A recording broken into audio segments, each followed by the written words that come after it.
늦은비 성령의 시대는 기독교의 목회나 선교의 방향이 바뀌어야 됩니다. 주님의 재림을 예비하는 데 집중하여야 합니다. 주님이 지상 재림하시기 전에 이 땅에 반드시 일어날 세 가지 사건이 있습니다. 첫 번째가 전 3년 반이 지나자마자 14만 4천의 사람들이 부활을 해서 천국의 시온산에 올라갑니다. 계시록 14장 1절에 그 말씀이 나옵니다.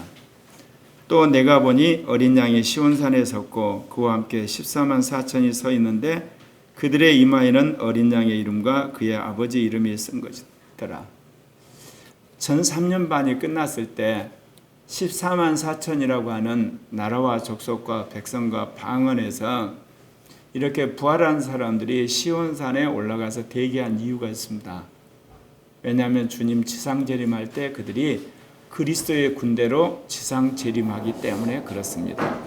그래서 이 지상에 있는 666 입맞은 자들과 싸우는 군사로 오기 때문에 그들이 먼저 부활해서 기다리고 있다 그 이야기입니다. 두 번째는요, 이제 후 3년 반이 끝나고 나면 환란을 통과한 성도들이 휴거를 합니다. 계시록 15장 2절에 보게 되면 또 내가 보니 불이 섞인 유리바다 같은 것이 있고 짐승과 그의 우상과 그 이름의 수를 이기고 벗어난 자들이 유리바다 가에 서서 하나님의 검은고를 가지고 여기서 여러분 그 짐승은 적그리스도를 말하죠. 적그리스도와 그 적그리스도의 우상에 절하는 것, 그리고 그 적그리스도의 666인을 받는 것을 거부하고 3년 반의 환란을 이긴 사람들이 휴거를 합니다. 이게 산채로 변화돼 가지고 하늘나라의 유리바다에서 하나님을 찬양하게 되는 겁니다. 휴거 사건이 있어야 됩니다. 이제 마지막 세 번째입니다. 세 번째는 뭐냐? 큰 음녀인 세계 경제 수도가 물의 수장이 되고 세계 자본주의화된 도시들이 다 지진에 무너져야 됩니다. 그것을 주님이 말씀하고 계시는 겁니다. 요한계시록 16장 17절 18절에서 바로 그 이야기를 하고 있는 겁니다. 일곱째 천사가 그 대접을 공중에 쏟음에 큰 음성이 성전에서 보좌로부터 나서 이르되 되었다 하시니 번개와 음성들과 우레소리가 있고 또 큰 지진이 있어 얼마나 큰지 사람이 땅에 있어 온 이래로 이같이 큰 지진이 없었더라. 여러분, 삼위일체 하나님께서 우주 만물과 이 지구를 지금도 창조하셨을 뿐만 아니라 섭리하고 계십니다. 여러분들이 오늘날 지구의 기후의 변화로 말미암아 엄청난 여러분 자연재해가 일어난 거 보시죠. 쓰나미가 일어나죠. 1000년 동안 비가 내리지 않은 사막에 폭우가 내리죠. 수백 년 동안 한 번도 마르지 않던 유럽의 강바닥이 완전히 이제 가뭄에 드러나기도 하고 폭설에 완전히 도시가 마비되기도 하고 그리고 말할 수 없는 태풍 때문에 사람들이 고통을 당하는 이번에 흰나노인가요? 그 태풍에 부산 쪽에 포항 쪽에 사람들이 엄청난 고통을 겪었죠. 이런 일들이 비일비재에 일어나게 됩니다. 성경에서 이미 예언하고 있습니다. 하나님이 인류로 하여금 주님의 재림의 때가 왔다는 것을 깨닫게 하고 회개하고 주님 앞에 돌아오도록 주님께서 이러한 자연의 징조를 보여주시는 겁니다. 그러나 그 중에서도 가장 중요한 것은 세계 경제를 장악하는 세계 경제 수도인 로마가 물속으로 수장됩니다. 그래서 계시록 16장 19절 20절에 보면 큰 성이 세 갈래로 갈라지고 만국의 성들도 무너지니 세계 경제를 장악하는 로마가 얼마나 커지겠습니까? 어마어마하게 커지는데 그 로마가 세 갈래가 되면서 바닷속으로 수장이 됩니다. 그리고 전 세계에 있는 모든 자본주의화된 도시들이 있잖아요. 200개 국가에 이루 말할 수 없는 도시들이 있잖아요. 아마 수십만 개가 될 건데 그 도시들이 지진이 일어나서 다 무너집니다. 제가 1992년도인가 오사카에 단기 선교를 간 적이 있습니다. 가다가 제가 깜짝 놀랐어요. 쭉 가는데 그 오사카 시내에 집이 다 무너져 있는 거예요. 흡사 무슨 모임이냐면요. 모양처럼 보이냐면 우리가 그 고층 빌딩 짓기 전에 집을 다 이제 부숴버리잖아요. 그래가지고 그 폐기물이 쌓여 있는 모습처럼 쌓여 있는 거예요. 근데 그게 한두 군데가 아니라 한 전체 블럭이 엄청난 블럭이 그런 거예요. 제가 물어봤어요. 왜 그랬더니 몇 달 전에 있는 오사카 지진으로 저렇게 건물들이 다 파괴됐다는 겁니다. 그러니까 몇 분 동안 그랬냐 그랬더니 1분 30초 동안 지진이 일어났는데 다 부서져 버린 거야. 여러분 지진이 얼마나 무서운 줄 아십니까? 한반도에 지진이 한 5분 정도 여러분 지진이 일어나면 우리 이 한반도에 있는 모든 산들과 건물들 완전히 산산조각이 돼가지고 폐기물이 돼버립니다. 하나님이 이 지구를 지금 그래도 이게 붙들고 있으니까 우리가 이렇게 편안히 거하고 거기에 건물도 짓고 빌딩도 짓고 도로나 이런 가스시설, 전기시설에 살고 있죠. 이거 하나님께서 화나가지고 한 5분만 흔들어 버리면 완전히 잿더물이 되어버립니다. 제가 그때 지진이 얼마나 무서운가를 경험을 했어요. 나중에 계시록을 보니까 마지막 때 주님이 세계 경제 수도인 어마어마하게 큰 메가시티인 이 로마를 세 조각 나서 물속에 수장시켜버리고 전 세계에 있는 자본주의된 도시들을 주님이 완전히 파괴를 시켜버리세요. 그럼 왜 그럴까요? 여러분 적그리스도와 거짓 선지자 사단이 마지막 7년 환란 기간 동안 사람들을 어디에 가둬놓고 통치한다고 그랬죠? 세계 경제 수도와 그리고 전 세계 자본주의에 대한 도시에 사람들을 가둬놓고 통제를 해요. 엄밀히 말하면 사람들이 도시로 다 몰려오는 거예요. 오지 말란 게 아니고. 그러니까 그 도시를 완전히 통제를 함으로 666년 인을 받게 하는 거거든요. 하나님이 이제 그를 심판하기 위해서 예수 그리스도를 지상 재림하기 직전에 이 한마디로 사단과 거짓 선지자들, 666년 입맞은 자들의 삶의 근거지인 세계 경제 수도와 그리고 자본주의에 대한 도시를 주님 다 흔들어 버려가지고 이제 주님의 지상 재림을 알리는 겁니다. 이 사건이 터지고 나서야 이제 주님이 지상 재림하게 되는데 또 하나님이 신호를 보내요. 하늘에서 한 달란트 되는 큰 우박이 하늘로부터 내려서 사람들에게 그게 쏟아져요. 그래서 사람들이 회개하지 않고 하나님을 향해서 원망하죠. 요즘에 가끔 유튜브나 여러분 인터넷 소식 들리죠? 하늘로부터 주먹만한 우박이 떨어져 가지고 유리창이 깨지고 차에 차창이 깨지고 차가 이렇게 찌그러지게 되고 사람들이 굉장히 고통을 받았다는 이야기들, 그런 이야기들 나오잖아요. 그런데 마지막 때도 주님이 그렇게 하세요. 왜 그런가는 과학적으로 설명할 방법이 없지만 분명한 것은 이 지구를 둘러싸고 있는 이 대기권, 이게 변동이 일어나게 되면서 그것으로 이 지구 상공에서 우박이 만들어져 떨어진다는 거죠. 하나님이 그걸 심판하시는 겁니다. 그런데 오늘 읽은 계시록 17장 1절에 보게 되면 이제 7 대접을 가졌던 7 천사 중 하나가 와서 사도 요한에게 이런 이야기합니다. 이리로 올라오라. 많은 무리에 앉은 큰 음녀가 받을 심판을 내게 보이리라. 그렇게 이야기합니다. 음녀는 말씀드렸죠. 전 세계를 완전히 장악하는 경제 수도, 자본주의가 되고 음란한 그리고 우상 숭배가 찌든 그야말로 쾌락의 도시인 세계 경제 수도를 음녀라고 이야기했는데 그 음녀가 어디 위에 앉아 있어요? 물 위에 앉아 있어요. 왜 물이란 표현을 썼을까요? 물이 없이는 사람이 살 수가 없습니다. 그래서 여기서 물이란 것은 바닷물이나 강물이나 빗물을 말하는 게 아니에요. 사람들이 호흡하고 사는 것, 곧 마지막 시대의 문명을 말합니다. 근데 그 문명이 어떤 문명이냐? 나라와 족속과 백성과 방언을 완전히 장악한 그 문명을 말해요.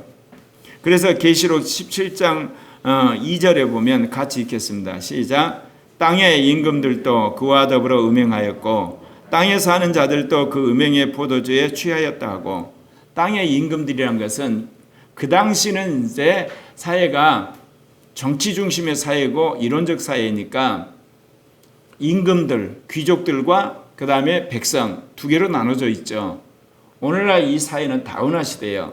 여기서 말한 땅의 임금들을 오늘날 다운화 시대로 적용하자면 정치 권력을 쥔 사람들, 대통령 장차관들, 지방자치단체장들, 그 다음에 국회의원들, 검판사들을 말하는 거고, 경제적으로는 뭐겠어요? 대주주들, 임직원들, 그 다음에 거기에서 있는 그 부를 이렇게 획득해서 그걸 누리는 사람들, 그리고 사회적으로 말하면 뭐겠어요? 노조 지부장들, 언론사 사주와 직원들, 종교적인 하나의 지도자들, 그런 모든 사람들이 오늘 여기 말한 것처럼 음료와 더불어서 음행하였다고 이야기해요. 왜 단어를 음행이라는 말을 썼을까요?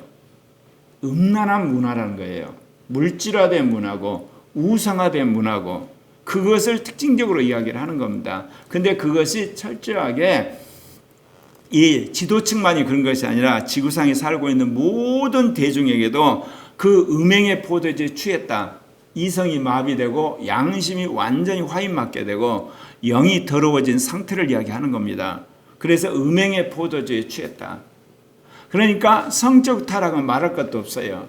물질적으로 완전히 중독이 되었고 쾌락의 노예가 되어 있고 완전히 사람들이 정상적인 그런 삶을 벗어나 가지고 그야말로 쾌락의 노예가 되어 있는 상태를 말하는 겁니다. 그런데 곧 그 영이 나를 데리고 광야로 가니라. 내가 보니 여자가 붉은빛 짐승을 탔는데 그 짐승의 몸에 하나님을 못 오가는 이름들이 가득하고 7머리가 10뿔이 있으며, 짐승은 적그리스도를 말한다 그랬죠. 그런데 적그리스도에게 보니까 하나님을 못 오가는 이름들이 있죠. 그건 말할 필요 없이 신성모독적인 그런 어떤 이름들을 그가 칭하면서 사람들에게 자기를 칭송하기를 원하는 이제 그런 것들이 이제 그 이름들이 있다는 거죠. 그런데 그가 뭐냐 7머리와 10뿔을 가졌다. 7머리는 아마도 기독교 구속 역사에서 이 하나님을 믿는 백성들을 심각하게 탄압했던 적그리스도적인 왕들을 말합니다. 근데 그 7명이 있었는데 7명이 다 죽어요. 근데 그 중에 한 명이 환생을 해서 마지막 적그리스도가 됩니다. 그리고 10뿔은 마지막 전 세계를 지배하는 10대 강국이라고 그랬죠. 10대 강국의 대통령이나 수상 또는 총통들을 말합니다. 10대 강국의 지도자들인데 그거를 지금 음녀가 타고 있어요. 그런데 이 음녀가 뭐냐 말씀드린 것처럼 철저히 쾌락적이고 그리고 자본주의화되고 그리고 음란한 문화를 말합니다. 그래서 오늘 여러분들에게 말씀드린 말씀의 제목이 뭔지 아시죠? 음란이냐 그영이냐입니다. 바로 계시록 17장 4절의 말씀을 오늘 집중적으로 여러분에게 말씀드리려고 합니다. 같이 읽을까요? 그 여자는 자줏빛과 붉은빛 옷을 입고 금과 보석과 진주로 꾸미고 손에 금잔을 가졌는데 가증한 물건과 그의 음행에 더러운 것들이 가득하더라. 가증한 물건은 뭐냐? 우상 숭배하는 데 쓰임받은 여러 가지 도구들과 그런 하나의 물건들을 이야기하는 거고, 음행에 더러운 것은 음행하는 그런 어떤 문화들, 그 다음에 그런 어떤 시스템, 그리고 그런 시설들, 그런 도구들을 여기서 이야기하는 겁니다. 그러면 이러한 것들이 오늘날 우리가 봤을 때 어떻게 이루어질 것인가? 이미 우리 사회 안에 이것이 이루어져 가는 것을 우리가 볼 수가 있어요. 여러분, 왕정시대가 국민 주권 시대로 바뀌는 결정적인 계기가 뭐라고 생각하십니까? 인류 역사에서 대부분은 다 왕정시대였어요. 그런데 유독 서구라파에서 카톨릭 문화권에서 처음으로 왕정시대가 폐지되고 국민 주권시대가 열리거든요. 우리가 아는 중국 문화나 인도 문화라든지 이집트 문화, 메소포타미아 문명에서 이루어지지 않았어요. 그리고 같은 기독교 문화도 이 동로마 제국 동쪽에서 이루어지지 않아요. 서로마 제국 쪽에서 결국은 왕정이 폐지되고 국민 주권주의가 여러분 성립하게 되거든요. 그 이유가 뭔지 아십니까? 왕이 뭐 갖고 다스리죠? 국민을? 창과 방패로 다스려요. 오늘날은 총칼로 다스리는 거예요, 이게 왕은.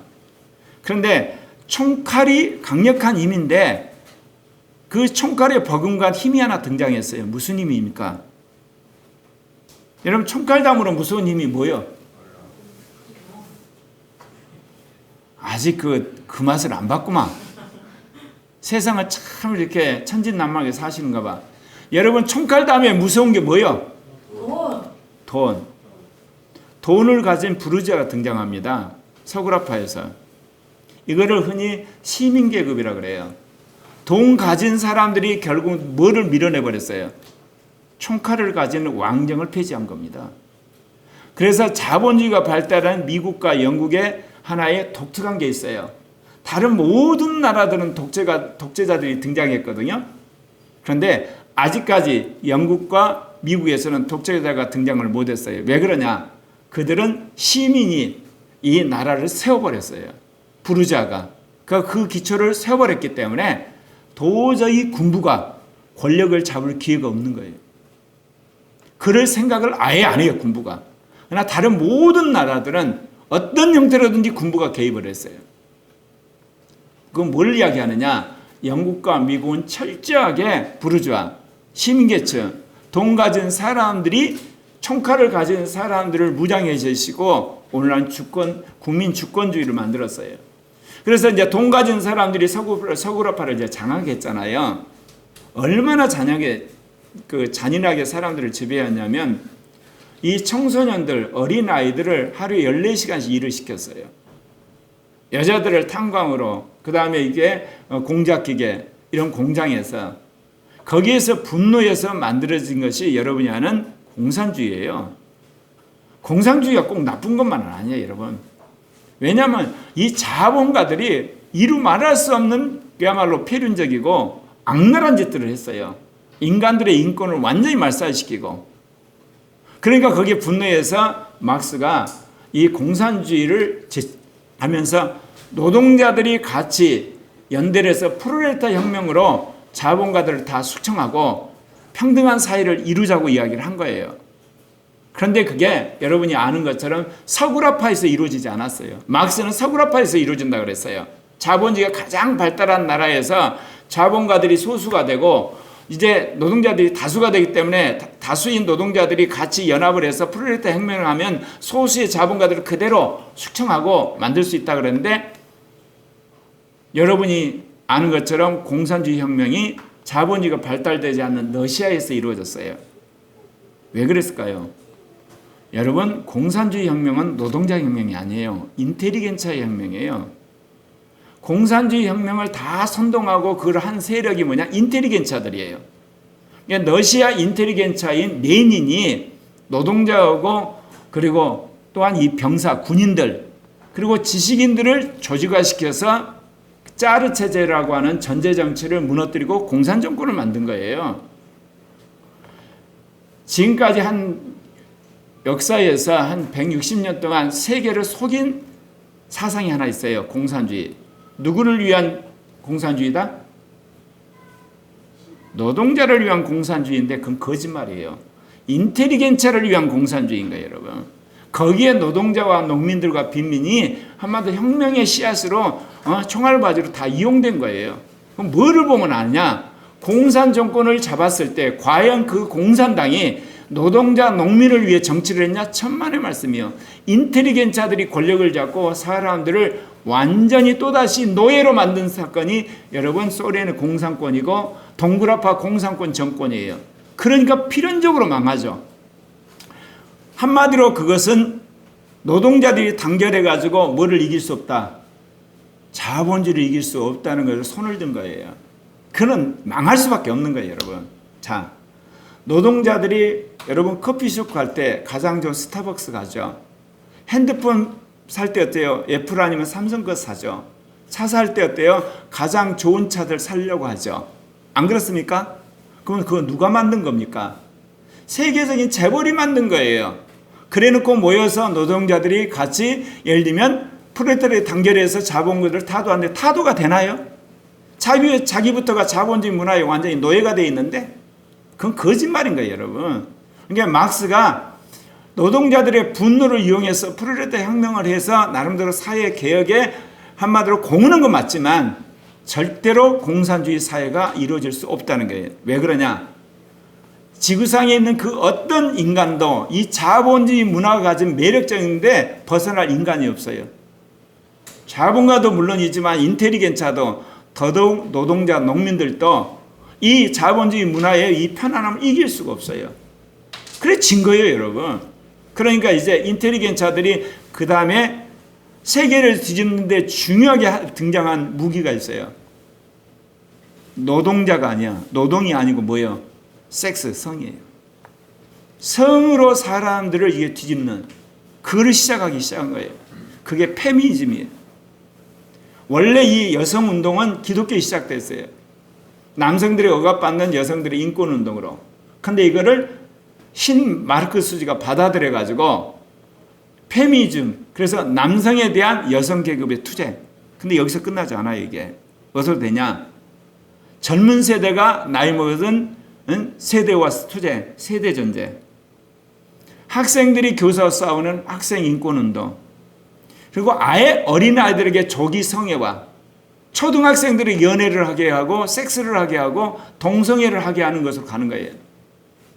그래서 막스는 노동을 가지고 자본을 이기려고 했는데 이제 거기서 패배하니까 신마르크스주의자들이 시작한 것이 이 섹스의 성. 성 가지고 세상을 뒤집기 시작한 거. 그거예요, 여러분. 그 이제 첫 작업이 어디서 시작되냐? 이 자본주의 문화권에서 일어나죠, 자연히. 서구 기독교 문명에는 독특한 법이 있었어요. 간통죄가 있었어요. 간통을 하면 처벌하는 거죠, 국가가. 감옥 가기도 하고 벌금 물기도 하고. 그다음에 동성애 처벌법이 있었어요. 근데 시민혁명이 일어나고 나서 이 간통죄가 폐지됩니다. 그런데 1960년이 되기까지 동성애 처벌법이 폐지가 안 돼요. 그런데 점점 이게 사회가 뭐가 돼 가죠? 음란해져 가잖아요. 그러니까 국민들이 뭐라고 그러죠? 다 이 사람들이 음란하고 불륜을 저지르고 악한 짓을 하니까 한마디로 법이 너무 거추장스러운 거예요. 그래서 요구하는 게 뭐예요? 간통죄 폐지예요. 동성애 처벌법 폐지. 성경에서 말하는 율법을 하나씩 다 폐지하는 거예요. 제가 그랬죠. 10계명 가운데 살아남은 계명이 있죠. 무슨 법이죠? 다른 신 섬기지 말라. 이거 폐지했어. 우상 섬기지 말라. 이 폐지했어. 예를 들면 망령된 말을 하지 말라. 하면 거짓 대가 하지 말라. 그것도 폐지됐어. 그 다음에 안식일을 지키라. 이거 폐지됐나요? 안 됐나요? 이거는 폐지 안 됐어요. 주 5일 근무제하면서 토요일도 쉬고 주일도 쉬잖아. 자, 내 부모를 공경하라. 이것도 폐지해버렸어. 그 다음에 뭐예요? 살인하지 말라. 이것도 뭐예요? 살인하지 말라. 폐지됐어요? 폐지 안 됐어요? 폐지되면서 폐지 안 됐어요. 태아는 살인해도 좋다야. 그 대신 나머지 사람 죽이지 말라. 자, 그 다음에 뭐죠? 간음하지 말라. 이거 뭐예요? 완전히 폐지해버렸어. 그 다음 도둑질하지 말라. 그것도 폐지됐고 폐지 안 됐어. 뭐는 이렇게 폐지를 시켜버렸죠? 예. 네. 모든 우리의 윤리적인 도덕적인 것 그런 것에 관한 모든 지식이나 이런 것들은 다 폐지했지만 무슨 도둑질은 돈을 도둑질한 건 단돈 100원을 여러분 도둑질하면 신고하면 여러분 경찰서에 조서 받으셔야 돼요. 단돈 100원을 해도요. 그렇게 촘촘하게 도둑질에 관한 한 자본주의 체제를 이루기 위해서 이거 만들어놨어요. 거짓말은요.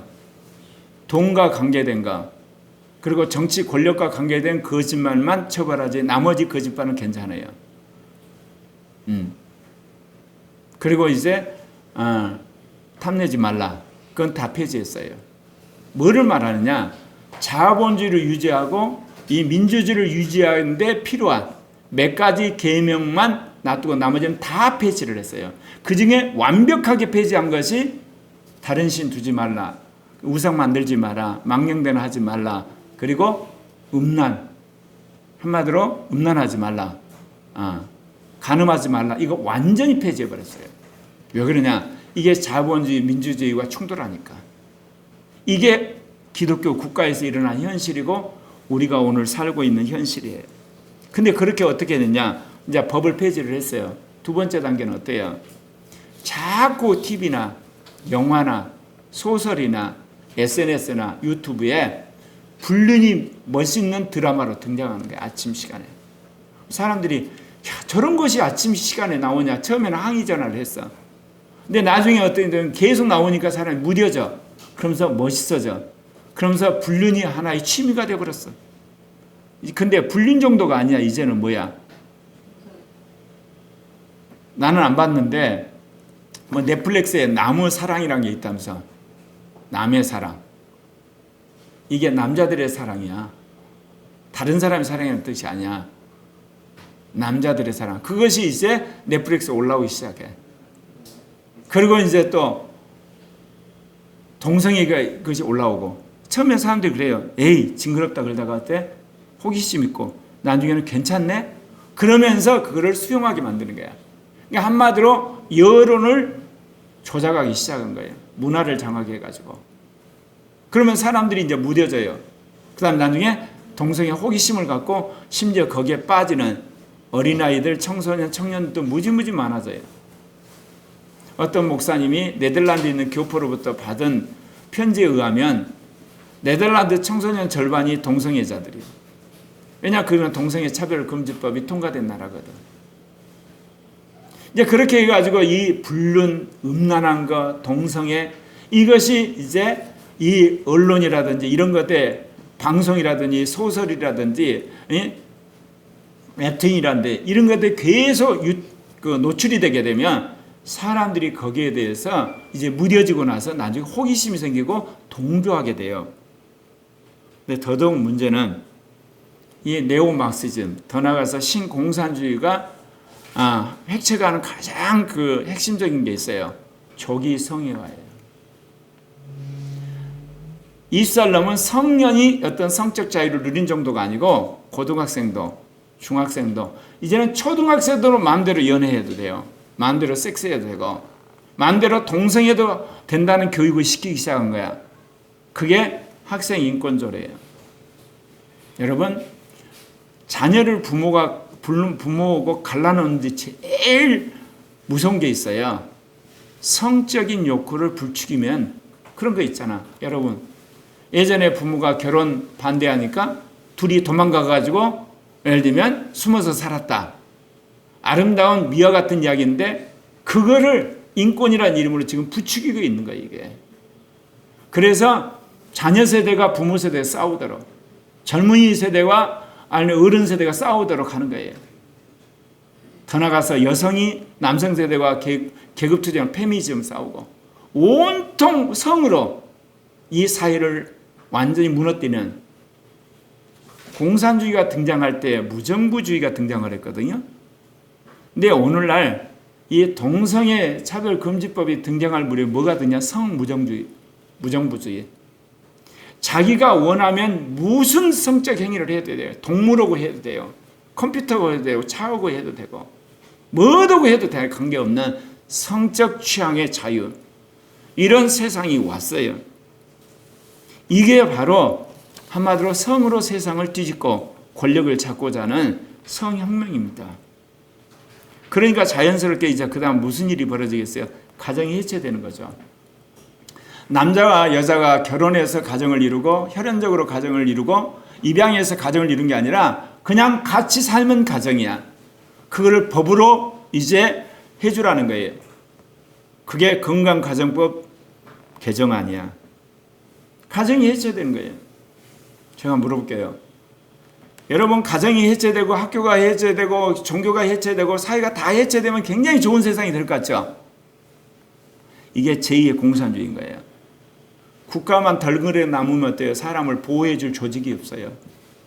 그럼 모든 인간은 국가에 한마디로 종속된 노예들이 되는 거예요.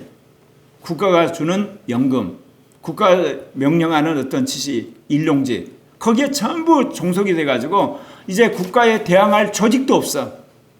끝나는 겁니다, 여러분. 왜 서구화가 민주화됐냐? 서구라파는 모든 사람들의 활동을 장려하거든요. 건전한 가정, 종교활동, 학교, 그 다음에 시민단체, 정당, 그 다음에 기업, 그 다음에 문화단체가 있기 때문에 국가가 그거를 완전히 장악해서 한마디로 통제할 수가 없어요. 특별히 영국과 미국은 그래요. 근데 그게 가능했던 나라가 독일이었어요, 여러분. 그러니까 독일이 2차 대전, 2차 대전을 일으킨 거예요. 이번에도 독일이 그런 거예요. 2차 대전의 반성으로 독일이 어쩌냐면 무슨 교육을 한 줄 아세요? 비판 교육. 근데 그 비판 교육도 하나의 이데올로기였어요. 메르켈이라는 여자가 16년인가를 총리를 했는데 누구를 살려줬죠? 망해가는 러시아를 살리는데 결정적 역할을 한 것이 메르켈이라는 여자 총리야. 그리고 3인당의 총리였던 슈레더, 그리고 지금 대통령이 완전히 러시아를 살려놓은 거예요. 뭐를 이야기하느냐? 독일의 비판교육이란 것도 전부 이데올로기가 됐던 것이 이제 드러난 거야. 비판교육이란 게 뭐예요? 그야말로 자유로운 비판교육을 해야 되는데 독일은 비판교육을 해야 된다는 걸 주입한 거야. 자기들이 원하는 비판을 해야 되는 거야. 이 비슷한 이야기 어디서 많이 들어봤죠? 한국의 문재인 주사파 정권이 그렇게 된 거예요. 여러분, 정말 자유로운 비판을 하려면 양심과 이성에 따라서 사람들이 해야 돼요. 어느 마지조선을 만들어 놓고 그 반대하는 사람들은 벌떼처럼 나타나서 인민재판하듯이 여론과 정치적인 법으로 하는 거, 이거는 결국은 전체주의로 가고 말아요. 이런 식으로 사회를 몰아가는 거예요. 성적으로. 성적 취향과 그 다음에 성적 자유를. 그리고 그걸 반대하는 사람은 혐오 세력이고 시대에 뒤떨어진 꼴통이라고. 그 다음 단계가 뭐겠어요? 여기까지는 기독교가 살아남을 수가 있어요. 왜냐하면 같이 경쟁하면 돼요. 그런데 기독교가 이제 결정적으로 죽을 수밖에 없는 상황, 사라지는 경우가 있어요. 그게 동성애가 법적으로 합법화되고 동성결혼이 법제화되는 거예요. 그 단계를 넘어서면 어때요? 이제 동성애를 죄라 그러면 처벌을 해버려요. 직장에서 쫓겨나 벌금을 때려버려요. 완전히 교회를 폐쇄해버려요. 죄가 법의 이름으로 의로 둔갑하는 거예요. 죄가 법의 이름으로 선으로 둔갑하고 죄가 법의 이름으로 모든 사람을 강요하는 시대가 와버린 거예요. 지금 서구라파가. 그런데 이 결정적인 이 동성애 독재의 피해 대상자가 누구겠어요? 성경 말씀대로 살고자 하는 그리스도인과 양심적으로 살고 하는 국민이야. 이게 기독교 국가인 서구라파, 그리고 미국과 캐나다 영연방 국가 안에서 이게 이미 합법화된 거예요. 여러분, 이 실태가 얼마나 기가 막힌 줄 아세요? 그 목사님이 스위스에 있는 교포로부터 받은 그 소식, 들은 소식에 스위스에 유명한 가수가 있는데 동성애자래요.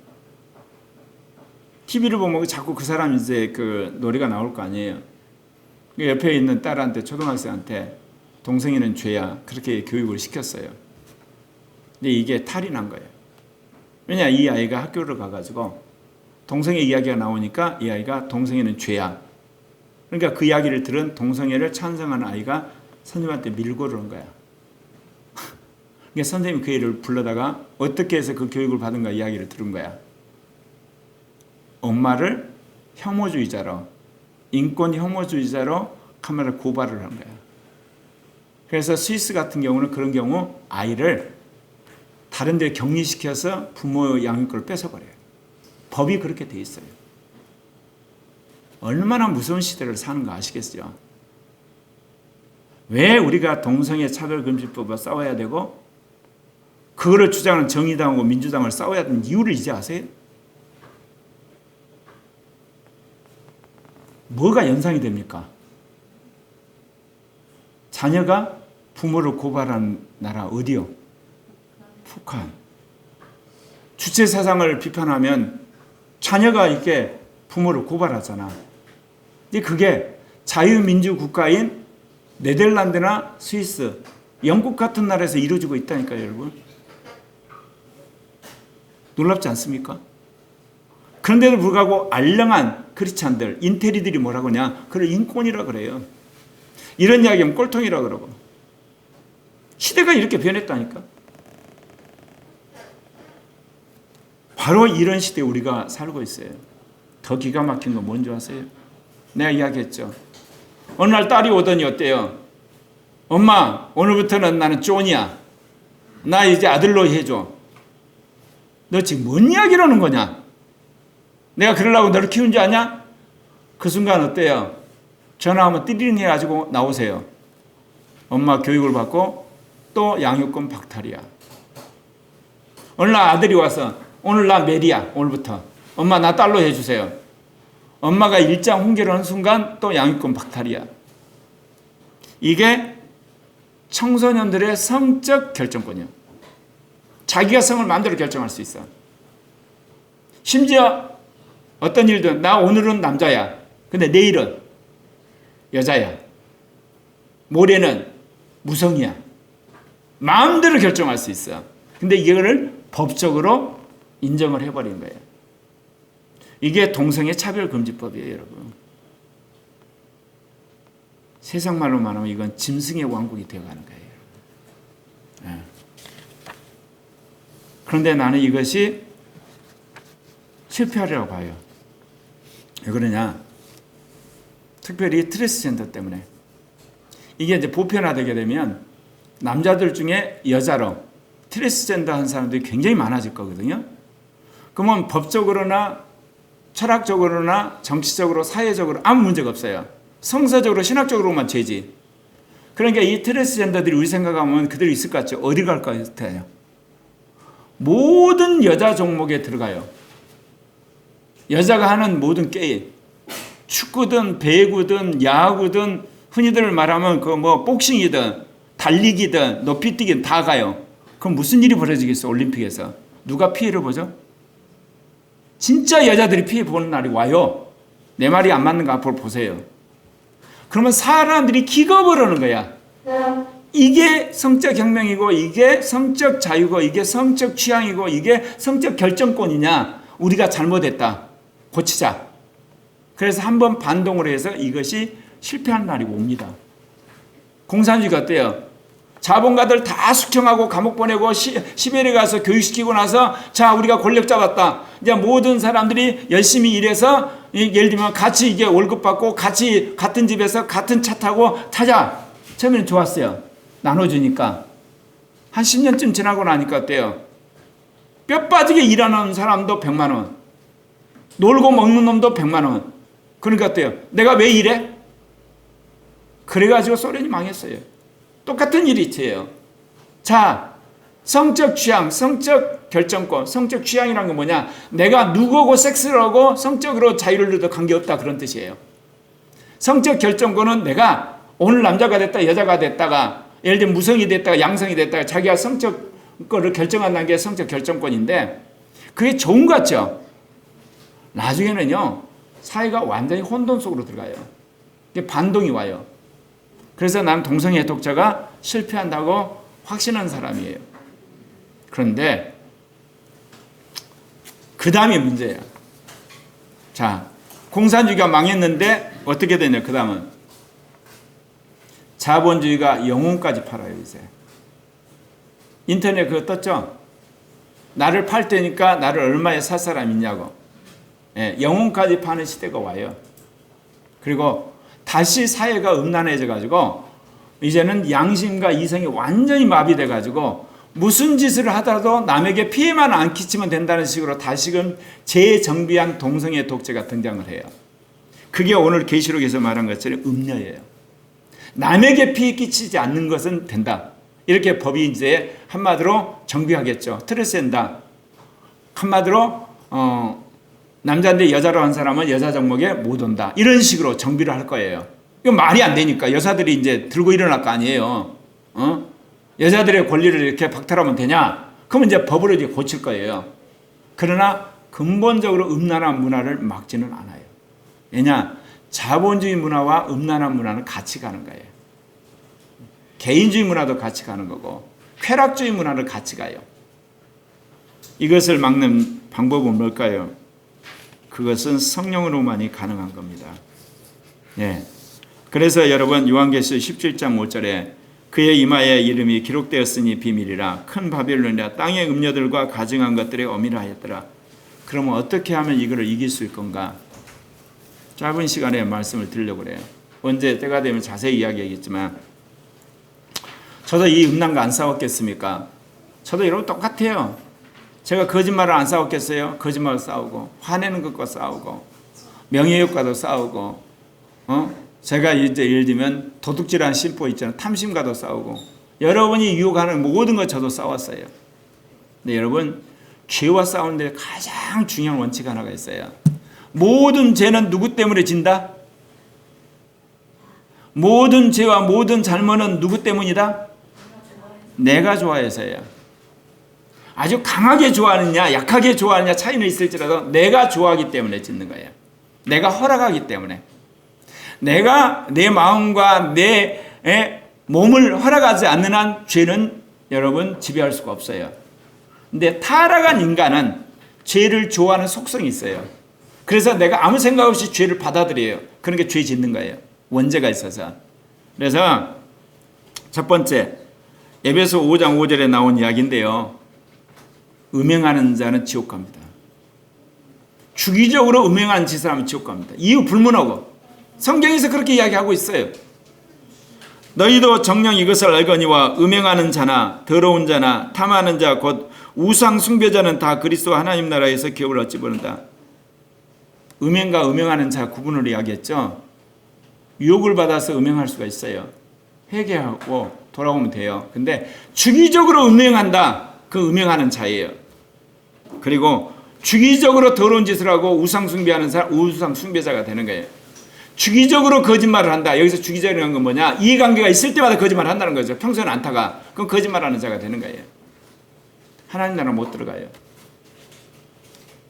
이걸 여러분 명심하셔야 돼요. 앞으로 시대는 더욱더 이 물질의 유혹, 음란의 유혹, 그리고 거짓된 이단의 유혹들이 아주 심해져 가요. 그런데 여러분이 거부를 하셔야 돼요. 두 번째는 그 음행이나 더러운 것, 그 어떤 것은 여러분이 입에도 올리시면 안 돼요. 여러분의 자유의지로 결정하시는 거예요. 에베소 5장 3절에 음행과 온갖 더러운 것과 탐욕은 너희 중에서 그 이름조차 부르지 말라. 이는 성도에 마땅하니라. 제 체험이에요. 어떤 식으로든 내 마음속에서 내가 묵인하거나 그거를 인정해버리면 다음에 그게 눈덩이처럼 커져갖고 나를 사로잡아서 나를 죄로 끌고 간 걸 내가 수없이 경험했어요. 그러면 이제 여러분이 본격적으로 해야 될 게 뭐겠어요? 세 번째, 특히 음란에 관한 거. 자, 어린 여자아이 같은 경우는 엄마한테, 그리고 남자아이 같은 경우는 아빠한테, 남편은 아내에게, 아내는 남편에게 음란한 모든 걸 고백하셔야 돼요. 그래야만 이거 끊어져요. 여러분들 왜 음행이 안 끊어진 줄 아세요? 죄는요, 어두운 곳에서 계속 자라요. 은밀한 곳에 자라요. 은폐할 때 자라요. 그리고 자기가 속일 때 자라요. 그리고 안 그랬다고 위장할 때 자라는 거예요. 그런데 여러분 죄 짓는 것을 여러분 빛을 비치면요, 주님의 빛이 비춰지면 죄가 사라져요. 하나 물어볼게요. 여러분 길거리에 어두컴컴한 것에 구청에서 뭐 따라주죠? 에?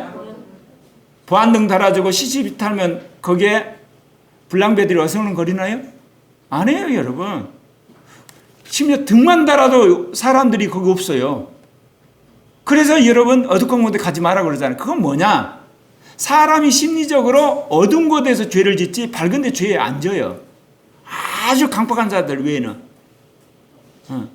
그렇다면 여러분이 이 음란한 것에서 벗어난 첩경은 뭐예요? 여러분 빛 가운데 드러나는 거예요. 그렇다 동네방에 돌아다니면서 나 음란한 짓 했다고 해가지고 되는 게 아니라 그러면 사회적으로 매장당하니까 누구?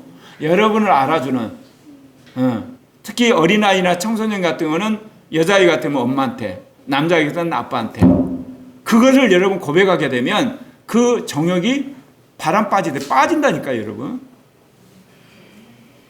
지금은 안 그러지만 옛날에 내가 연애할 때 내가 신은순 간사한테 고백을 했어. 그러면 신은순 간사가 간절히 기도해 주는 거지. 왜? 나 바람 피면 안 되잖아. 내가 몇 번 고백한 적 있어.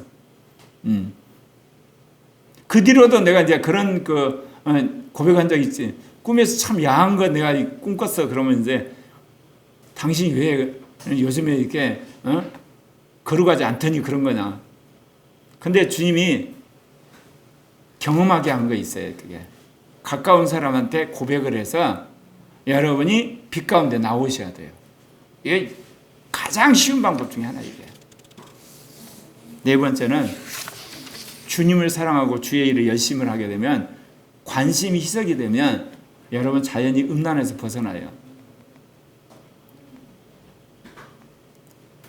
여러분 열심히 일하는 사람 흔히 말 거기에 관심을 쓸 시간이 없잖아. 그래서 자기 일과 자기 업무에 열심히 일하고 성취하려고 할 때 이게 사라져요. 마지막 뭐겠어요? 영적 체험과 영을 따라 살려고 할 때 영이 반드시 끊어져요. 근데 조건이 있어요. 여러분이 마음속 깊고 뼛속 깊이 싫어하셔야 끊어져요. 내가 수십 가지 죄를 끊었는데 60평생에 원칙 딱 하나가 있어. 죄를 짓잖아. 육신적으로 유혹을 당하잖아. 회개해. 또 하잖아. 또 회개해. 그런데도 은근히 내 안에 뭐가 있어요? 그걸 즐기는 마음이 있어요. 묵인하는 마음이 있어요. 은근히 기다리는 마음이 있어요. 주님이 나중에 그거를 지적하시더라고요. 너 왜 이중 플레이하냐? 회개를 했으면 그걸 거부를 해야지. 그 다음부터 제가 하나 원칙 세운 게 있어요. 죄는 내가 끊을 수는 없지만 죄는 내가 반대할 수 있어요. 이거 아주 중요한 겁니다. 악을 내가 끊을 능력이 없어요. 그러나 악을 반대할 능력은 나한테 있어요. 나 악 싫어. 예를 들면 음란 싫어. 나 간음 싫어. 예를 들면 나 거짓말 싫어. 나 우상 숭배 싫어. 나 이게 예를 들면 화내는 거 싫어. 이거는 내가 할 수 있잖아. 성령이 내 마음에 감동을 주시니까. 그거는 여러분 권리야. 여러분의 자유의지고. 근데 그걸 자꾸 하잖아요. 자꾸 하면 누가 들으세요? 우리 안에 여시 영이 그걸 들으세요. 그러고 나서 너는 진실로 그걸 싫어하는구나. 그걸 인정하는 순간 주님께서 성령을 통해서 생수를 줘가지고 불을 쫙 꺼버리세요. 안에서. 여러분 죄도 짓고 싶어서 짓는 거 아닙니까? 육신의 정욕도 여러분이 오케이 하니까 올라온다니까. 근데 내가 정욕을 싫어하는데 내가 죄를 싫어하는 게 인정이 되면 주님이 그 불을 꺼버려요. 딱. 그렇게 끊어지는 거예요. 여러분. 그래서 중요한 거는 결과를 보고 사람 평가하지 말라는 거예요. 결과를 보고 여러분 속지면 안 돼요. 예. 내가 음란한 짓을 했어. 회개해. 그러고 어때요? 또 거부를 하셔야 돼요. 또 음란한 짓을 했어. 회개했어. 그럼 또 회개하셔야 돼요. 그래서 언제 여러분 마음속에 정말 그 음란한 것에 대해서 징글징글 맞을 정도로 거부가 딱 되는 순간 생수가 여러분을 완전히 음란한 영을 쫓아내고 여러분 안에 있는 그 생각을 다 깨뜨려 버려요. 이거는 다른 죄에도 그대로 적용이 돼요. 거짓말이든 싸움이든 잘난 체든 명예욕이든 뭐든 다 적용이 그대로 돼요. 원리가. 중요한 거는 그 영이 여러분의 진정성을 확인해 주셔야만 돼요. 그러려면 여러분이 그 진정성을 인정받으려면 시시때때로 여러분 고백하셔야 돼요. 아멘. 그럴 때 여러분은 주님이 기뻐하는 사람이 될 줄 믿습니다. 갈라디아 5장 24절 25절 그리스도 예수의 사람들은 육체와 함께 그 정욕과 잠심을 십자가에 못 박았느니라. 만일 우리가 그 영으로 살면 또한 그 영으로 행할지니. 예, 그렇게 됩니다. 그래서 율법의 요구를 이루어지는 사람이 돼요. 제가 이런 이야기하면 그래, 에이 그거 돼요. 그 사람은 못 오는 거예요. 예, 에이 그 이야기 하면서 자기가 수용하고 있는 거예요. 아 그러나요? 될 수 있어요? 나도 그렇게 하겠습니다. 100번을 넘어지다 101번째 그 영이 여러분의 마음의 진정성을 인정해야만 끊어집니다. 그렇기 때문에 여러분 오늘 시대 정말 물질적인 탐욕과 음란이 판치는 시대 두 개에서 완벽하게 거룩해지시려면 다른 모든 건 너무 쉬워요. 다른 건 다 껌값이야. 이 음란과 물질적 탐욕에서만 여러분이 완전히 거룩해지고 죽어진 사람이 된다면 다른 건 너무너무 쉬워. 그래서 마지막 때 음녀를 뭐라고 그래요? 물질의 신. 또 하나 뭐예요? 음란의 신이야. 자본주의 신이고 쾌락의 신이야. 이 두 개에서 여러분이 완전히 벗어나야만 마지막 7년 환란도 통과해서 여러분이 휴거할 수 있어요. 두 개가 해결되지 않는 한 여러분은 지금이라도 적그리스도 체제가 등장하면 여러분은 절하고 용령이 인을 받을 거고 음란한 짓 하게 돼 있어요. 이제 말씀 마치려고 합니다. 자, 기도 제목 같이 읽겠습니다. 1. 인간을 십자가에 못 박았고 성도와 가족을 사랑하며 살겠습니다. 2. 인간을 위한 몸이 아니라 성령이 임하는 몸으로 되겠습니다. 3. 신실하고 거룩한 배우자를